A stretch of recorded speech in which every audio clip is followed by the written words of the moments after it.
Welcome to Creepify True or False, the original animated web series where I put together illustrations with scary and bizarre stories. At the end of each episode, I'll tell you which stories really happened and which ones were fabricated. This happened in the early 90s when I lived in the Midwest. I was a freshman in high school. My parents were going away for the weekend and were to return on Sunday. Parts of the preceding days up to the event are still fairly memorable. I had to fight my parents to let me stay home by myself. They wanted my Aunt Lisa to babysit me, and I just told my mom and dad I was going to be a legal adult in 4 years and it was time to start treating me as so. I'm sure you know how it is. You know everything when you're the ripe old age of 14. But my parents relented, and after writing down a list of upkeep for the house and a list of numbers to call in case of an emergency, and making me swear not to have any girls in the house, and assuring that I relayed any important messages, they told me I can stay home alone as long as I promised to check in every night at 8 p.m. and at noon. I tried to hold my excitement, but they could see how thrilled I was. They even gave me $50 for the weekend, which might not sound like a lot, but look up the inflation on that from 30 years ago. It was like I won the freaking lottery. I remember the day they left. I peeked out the window ever so carefully and watched their car leave, and then waited 10 whole minutes making sure they didn't come back to get anything. Part of me wanted to go full-on Tom Cruise and risky business and blast my boombox and dance in my underwear, but I was too mature for that. So I danced with my clothes on and put on some Alice in Chains cassettes and literally rocked out until the sun almost set. It was the early 90s and grunge rock was still the jam. Still is, honestly. R.I.P. Lane Staley. But I digress. I was so caught up in my tunes that I almost didn't notice the phone ringing, but the song changed over and I heard it. This was before cell phones. Well, not before cell phones, but before they were so commonplace. We had the old-fashioned telephone that sat in the cradle with actual buttons you had to press on it. It was a whole other world. I said hello, and it sounded like a guy in the middle of a conversation for a split second before he responded.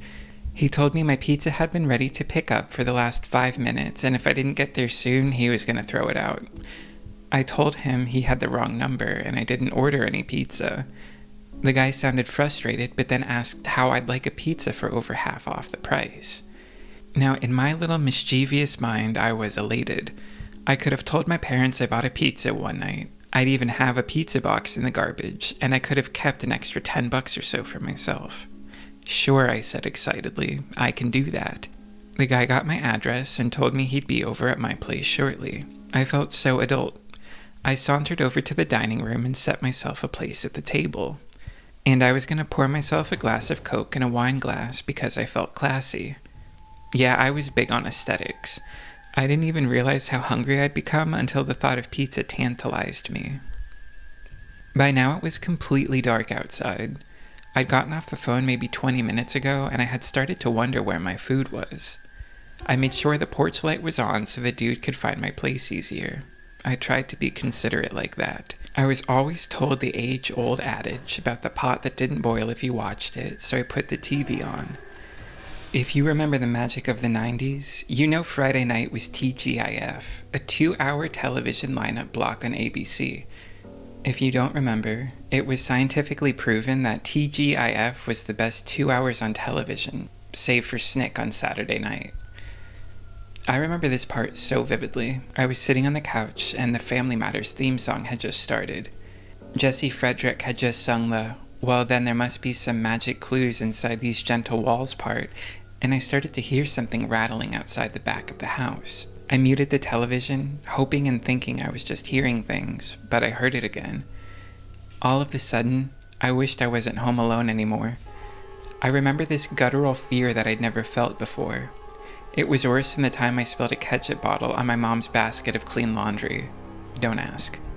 So I went to the back window that gave me a clear view of the back door, and sure enough, there were 2 guys out there, neither of whom looked like a pizza delivery guy. They were trying to pick the lock, but thankfully my paranoid self locked the doors before my parents went away. Unfortunately for me though, we had a door with glass panels on it. One of them punched right through, and that's when I took off. I ran upstairs to my parents' room and hid in the closet. I don't know why I chose their bedroom, maybe I just felt safer, but I could tell these guys were downstairs running around for a while. Of course, my parents didn't have a phone in their room. In my mind, I was in the closet for hours, but it was probably minutes until things settled down. Then I heard a man speak from outside the door, and he said the most beautiful words I'd ever heard. "This is the police. We received a call from your neighbors saying there was a break-in. We've apprehended the suspects and you're good to come out now." I breathed a sign of relief and slowly emerged from the closet. I opened the door, about ready to shake the hand of the officer who had just saved me from God knows what. But the two goons from before were just standing there with these sinister-looking smiles plastered on their faces. I felt the wind knocked out of me. Seriously, it was like a punch in the gut, and I felt my spirit leave my body. I tried to run away, but one of them grabbed me, and the other one held up a hunting knife and told me to be quiet. The guy clutched my mouth so tightly I could taste his skin. I could hardly breathe as they dragged me downstairs and brought me outside. A million thoughts raced through my mind, and I remember thinking that my parents were going to be upset with me because the door was left open. Then I realized it didn't matter because I might not make it out alive. They bound my hands and feet together and locked me in the trunk of a sedan and took off. I tried with everything I had to kick the thing open, but it was no use. Some things rattled around with me, but I couldn't tell what they were in the darkness. I heard the guys up front screaming at each other, followed by police sirens. Then the car sped up and flew down the road with the cops in pursuit. I was scared they would crash into me and crush me, so I just started screaming hysterically, hoping someone would let me out. I guess what happened was, after some time, another police car was able to block the car I was trapped in, and the cops behind me moved in. They heard me screaming from the back and let me out. I was ecstatic to be free and going back home. An officer told me what happened. My mother, my wonderful paranoid mother, didn't get my 8 p.m. phone call, so she telephoned the police and told them to check on me. According to her, she had a gut feeling that something was terribly wrong and fought with my father about calling the police. But good thing she did. I have no idea what those guys had in store for me, but when I was out of the car, I noticed a shovel in the truck. Needless to say, my parents never left me home alone again.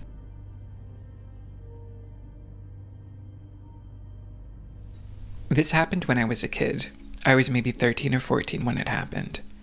I was playing outside on my front lawn with my sister and a couple of friends who lived in the neighborhood. I looked up at the house and the attic was on fire. I could see a roaring fire through the window. The house was a side-by-side duplex. The attic was one full attic that connected both sides. The attic had always creeped me out, so much so it was not even used for storage. We had been up there a couple times, and all that was up there was a Jesus statue and a Mary statue. They were small statues, maybe a foot tall, and they were situated near support beams that ran from the roof to the basement.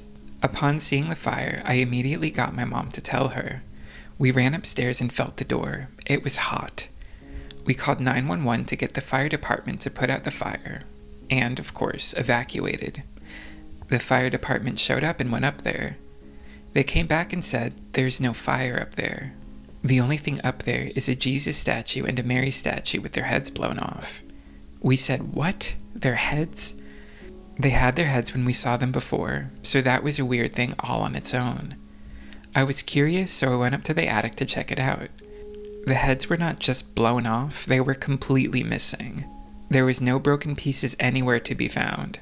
Ever since then, my sister, whose room was where the attic door was, had moved her dresser to be in front of that door in addition to the lock that was already on it to prevent anything from coming. Now it's time to find out which of these stories really happened. The first story was about a guy in the 90s who was left home alone, and he was subsequently abducted and taken captive, only to be caught by the police and set free. So do you think this one happened? Nope, I made it up. The second story was about a girl who saw a fire happen in her attic, and later found out that a pair of statues were in there had their heads blown off, and there was no fire. Did you think this one really happened? It did. This is a true story submitted to me. Thank you so much for watching. If you'd like to check out more episodes, you can go to youtube.com/@Creepify.